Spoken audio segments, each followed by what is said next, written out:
SAFSTOR Matters!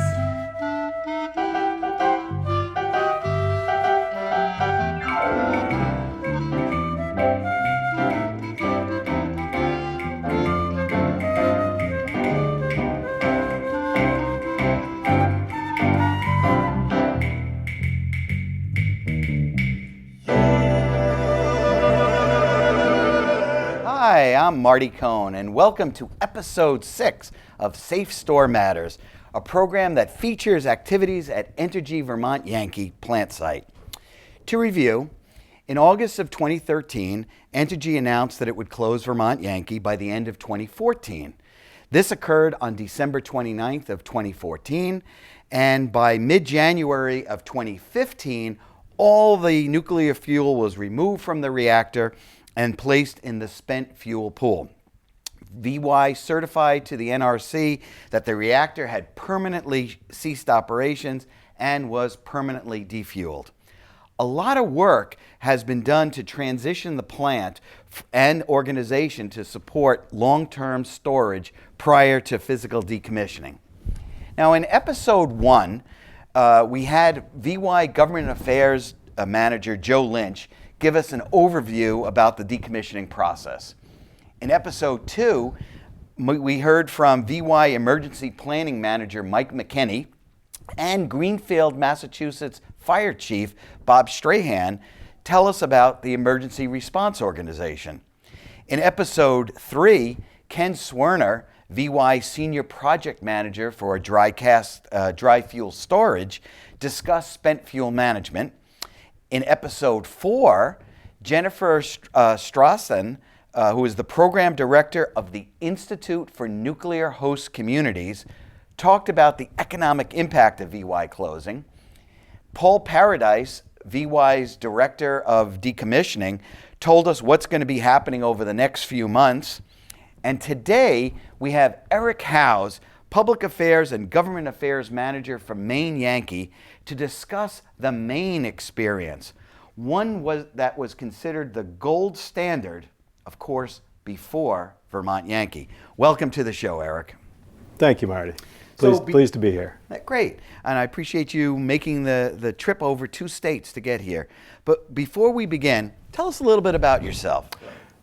Well, I've lived in Maine all my life, except for my years spent here in Vermont in college.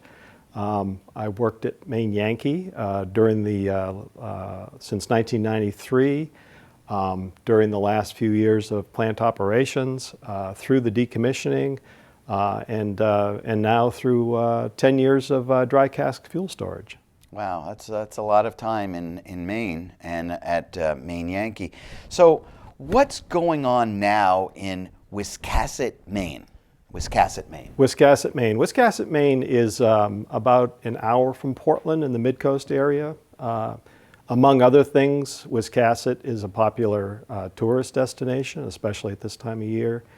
Wiscasset also continues to be a host community for the spent nuclear fuel stored at Maine Yankee, resulting from the federal government's failure to remove it, as they were required to do beginning at the end of January in 1998, now 17 years ago.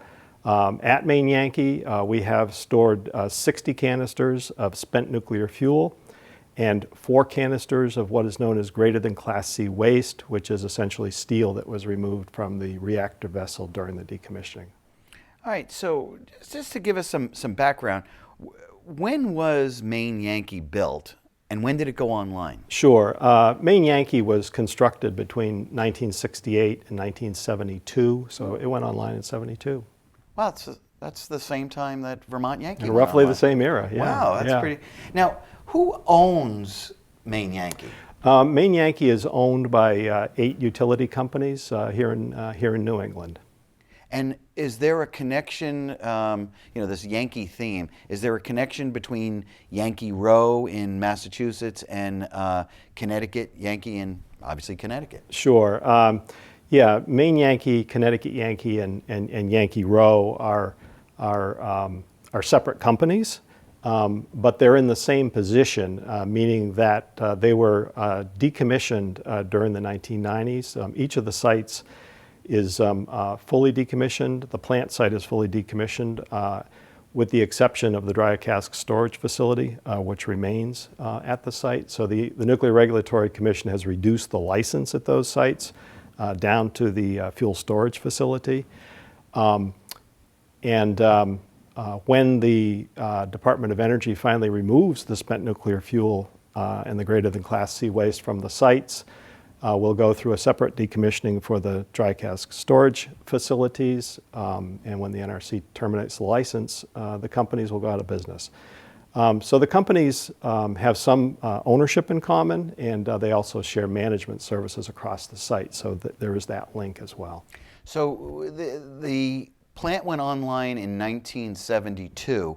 When did it cease operation? Maine Yankee ceased operations, permanently ceased operations in August of 1997. After 24 years of operation and generating about 119 billion kilowatt hours for its customers in New England. So after the decision was made to cease operations, what was the process in terms of? Yeah, in Maine Yankee's case, and every decommissioning is unique. And in Maine Yankee's case, immediate dismantlement made the most economic sense for our ratepayers. And one of the first things that we focused on, the first year was really a year of transition. I mean, you go from an operating nuclear power plant to the transition to a decommissioning site. And the first year, a lot of the focus early on was on planning and how do you initiate, how do you implement, how do you successfully complete a project of this magnitude. And one of the early things that we focused on, of course, were the employees at Maine Yankee. There were roughly 600 workers at Maine Yankee at the time we shut down. And so it was important for those folks that weren't staying with the project, with the decommissioning project, to help them to transition to other employment through job fairs and other assistance that the company offered, through early retirement, through severance. And from there, really the first year of the decommissioning was one of preparing the plant for dismantlement, and that included things like site characterization, looking at this 800-acre site and what is there. Putting the plant in a cold and dark condition so that systems were drained and systems were shut off to facilitate and make it safer for the decommissioning for the workers. We also did a reactor coolant system decontamination. There were a variety of items that we went through asbestos abatement in that first year. Decommissioning, actual dismantlement of the plant began roughly in January of 1999 and continued through the time when the NRC certified that we had met the state and federal regulations for remediation of the site, and that included everything from dismantling buildings to shipping waste from the site to moving large components to where it is today, and moving the fuel from the fuel pool into dry cask storage. And today the site is a dry cask storage site, and the decommissioning was successfully completed in 2005, and the license reduced to the dry cask storage facility. So we have right now there are the dry casts with the spent fuel. How is that being paid for? Maine Yankee is regulated by the Federal Energy Regulatory Commission, and the funds were collected both to pay for the cost of the decommissioning as well as the long-term storage of the spent nuclear fuel through our FERC-approved rate filings. So in terms of, you've had to recover monies that you spent from the Department of Energy. How does that work? Sure. As we noted earlier, the Department of Energy was supposed to begin removing the spent nuclear fuel and the greater than Class C waste in January of 1998, and haven't done that, as you know well. So beginning in 1998, we filed litigation with the Department of Energy to recover the funds that are being incurred as a result of their failure to meet their obligations under the contract as well as the Nuclear Waste Policy Act. In early 2013, we recovered, the three companies, Maine Yankee, Connecticut, and Yankee Row, recovered roughly $160 million that the federal government paid for the years 1998 through 2001, 2002. Later that year, a federal judge ordered the Department of Energy to pay $235 million roughly for the years 2003 through 2008, and those funds were paid in early 2014. Maine Yankee's portion of the first phase of litigation was roughly $81.7 million. Its share of the second phase of litigation was about $35.8 million. And we're currently in a third phase of litigation for the years 2009 through 2012. There was a trial this summer at the end of June, early July. So we can only file for costs that have already been incurred. So we expect to continue to file litigation with the Department of Energy on a periodic basis. And those funds, through a FERC-approved agreement with the state regulators that we work with, those funds from both the first and second phase of litigation and future litigation will be used to the benefit of ratepayers. Let me shift gears for a second. One of the things that we've been talking about here in Vermont is about the participation of the public. And one of the things I did was I went online and I saw that Maine Yankee has been credited with creating one of the first citizens advisory panels, and matter of fact, a model for public participation in nuclear projects. I downloaded this off of your website. Yeah. How did that come about? Well, when Maine Yankee shut down in August of 1997, we were one of the first large commercial nuclear power plants to undergo decommissioning. At that time, there was little understanding in the industry of how this would be done, little understanding by the regulator, and certainly it was the first time it had been done in Maine, as we're the only nuclear power plant in Maine. So there were lots of questions from stakeholders about, how do you plan and execute a decommissioning project? What do you do with the waste from the buildings that are torn down? How do you remediate the site in a way that people are comfortable that it's been done appropriately? How do you store spent nuclear fuel over the long term when you have no idea when the federal government is going to perform? And so we formed a community advisory panel that's been in place since 1997. They were extremely active during the decommissioning project. They were meeting roughly on a monthly basis in the early going. And when they concluded their work from decommissioning in the 2005 timeframe, they wrote this book, which essentially the CAP wanted to share their lessons learned with others who might be dealing with similar decommissioning projects in the future. Our community advisory panel continues to be in place today.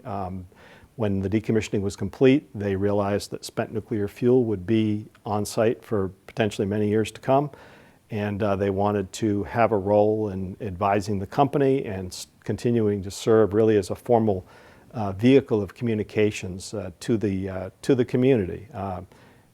So this next Monday on the 21st is their annual meeting. They've been at it for 18 years, and currently they meet once a year, and through the year we periodically provide them with information about what's going on at the site and on the national issue. But that's incredible in terms of how they've been participating this long. And I'm also, I believe, our own chair of our nuclear decommissioning citizens advisory panel is going to be coming along. We're looking forward. Share notes. We're looking forward to Kate O'Connor coming over, and I know that she's already spoken with Don Hudson, who is the chair of our community advisory panel, and RCAP is very interested in sharing lessons learned and helping others based on the experience that they've had. Well, I know we really appreciate, and I'm sure she will as well, as the openness of that.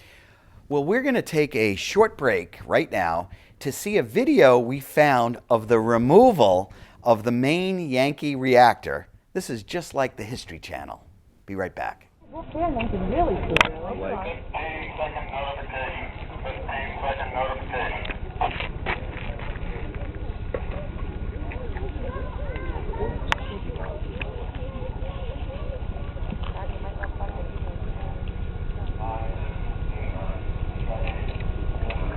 Five, four, three, two, one. There it goes.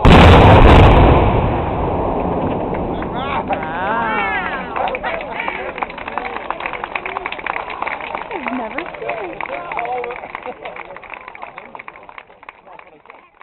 Welcome back. In this episode of SAFSTOR Matters, we're talking about the decommissioning of Maine Yankee. You just saw the implosion of the reactor building with our guest Eric Howes, who's the Public Affairs, Government Affairs Manager for Maine Yankee. That was a historic moment. And let me just note that earlier that morning, when we imploded the containment, it was so foggy you couldn't see the building. Wow. And it lifted in time, and we had a large crowd of people that were there to witness it. Yeah. It's pretty incredible. So right now, a lot of talk has been about the economic impact of the closing of Vermont Yankee. You're obviously been closed for a while. Mm-hmm.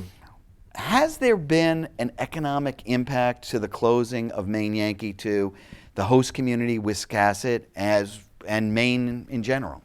Yeah, let me just return to the workforce to start the answer to that question. As I noted earlier, when we shut down, there were roughly 600 workers at Maine Yankee. By the end of 1997, that was about 300, and by the end of, say, 1999, it was under 100 and continuing to decline. Many of those people lived in the local communities. Many of them left to find other employment. So, one of the most immediate impacts certainly had to do with a lot of families leaving the area, a lot of workers leaving the area who had lived there, many of them for quite some time. When Maine Yankee, the last year of Maine Yankee's operation, we paid the town of Wiscasset, the company paid the town of Wiscasset roughly $12 million in municipal property taxes. After the plant shut down, through a series of negotiations that we had with the town, that amount was reduced to about half a year later, to about $1 million a year that we're currently paying the town of Wiscasset municipal property taxes. So it's always hard to quantify exactly what the economic impact is, but certainly those are two items that you could point to. Now, losing that number of employees, I mean, there's these are people who lived in the area, who were involved in the community, and so that's gone. Oh, sure, yeah, and a lot of those people were coaches and volunteers in the community, and obviously shopped locally, and yeah, sure, all of the impacts that would result when that many people are displaced. And were there any restaurants nearby? I mean, where did the people eat? And now where? Well, sure, and Wiscasset is a thriving village in terms of restaurants and shops and that sort of thing, and it's important to remember that the decommissioning took place finished in 2005, so we're talking 10 years ago. So I would certainly say that today Wiscasset seems to be doing quite well. So what's next for Maine Yankee? Well, Maine Yankee, our goal is to go out of business. But until the federal government fulfills its obligation to remove the spent nuclear fuel and the greater than Class C waste from the site, it's our responsibility as the Nuclear Regulatory Commission licensee to store this material in accordance with all of the regulations. So that's what we're doing. At the same time, we're trying to get the government to fulfill its obligations, and we're involved with trying to get Congress to reform the national policy so that we can, eventually they'll move the fuel, and we will have another decommissioning, and the NRC will terminate the license, and we'll go out of business. And the same would be true for Connecticut Yankee and Yankee Row. Right now, you've got the spent fuel pool pads. If I was to come to Maine Yankee in Wiscasset, what would I see? Maine Yankee is located on Bailey Point Peninsula, which is roughly 180 acres. The fuel storage facility sits on maybe 11 acres of that property. Until the spent nuclear fuel is removed from the site, there really is no reuse of the site that's possible because of the security requirements of the site.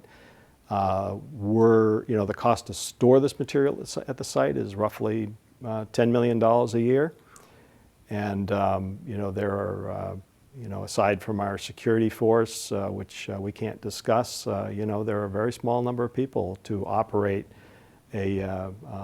what's called an independent spent fuel storage installation. The material will simply be there and be stored in accordance with the regulations until the Department of Energy fulfills its role, which is to remove it. Final question, and this really a self-interest here. What does a PR guy do after a plant decommissions? Mm-hmm. Well, most of our focus right now is trying to get the federal government to fulfill its obligations. Congress has been at an impasse for a number of years in terms of national policy and what's going to happen. We work with, there's a group called the Decommissioning Plant Coalition, which Vermont Yankee is a member, which is focused on the shutdown sites that have no operating reactor. We work with that group. We work with the Nuclear Waste Strategy Coalition, which Vermont is a member of. We work with our congressional delegation, with CAP, with others in New England, to try to affect national policy on this issue. A focus in recent years has been to promote the idea of a consolidated interim storage facility, which would begin as a pilot project. This is something that has broad bipartisan support. It's also a recommendation of the Blue Ribbon Commission on America's Nuclear Future. It's part of the Department of Energy's strategy. But until the Congress amends the law that would allow for the Department of Energy to develop a consolidated storage facility, which would look much like a dry cask storage facility, except on a larger basis, in a volunteer host community, following a consent-based process as described by the Blue Ribbon Commission. Until the Congress amends the law, hopefully to allow for that, the Department of Energy is unable to move forward with this. So we work with others to try to promote that. We're also focused on working with on the issue of transportation of spent nuclear fuel. Eventually, this fuel is going to be transported. The Department of Energy is doing some work on that within their existing budget and within their existing authority. They're coming to decommissioned sites. They've been to Maine Yankee to look at what needs to be done to eventually remove the fuel from the site. Mm-hmm. They're doing things like doing the initial design for rail cars for our consolidated storage facility. Because no matter where the spent nuclear fuel eventually goes, it's going to be moved, and you need to have the pieces in place to do that. This past year, a new development, there is a site in West Texas that is interested in hosting a consolidated storage facility. There's also a site in New Mexico. They've both indicated that they intend to submit applications to the Nuclear Regulatory Commission next year to do this. So we very much hope that this, especially this pilot project, would move forward. Some benefits to it are that these sites, and now there are roughly 13 of them, that once you move the fuel from these sites, you reduce the number of sites storing fuel, you reduce the burden on the ratepayers for paying to store it. The government meets its obligation, and we just think it's an appropriate way to move forward, and we hope that Congress will agree with that.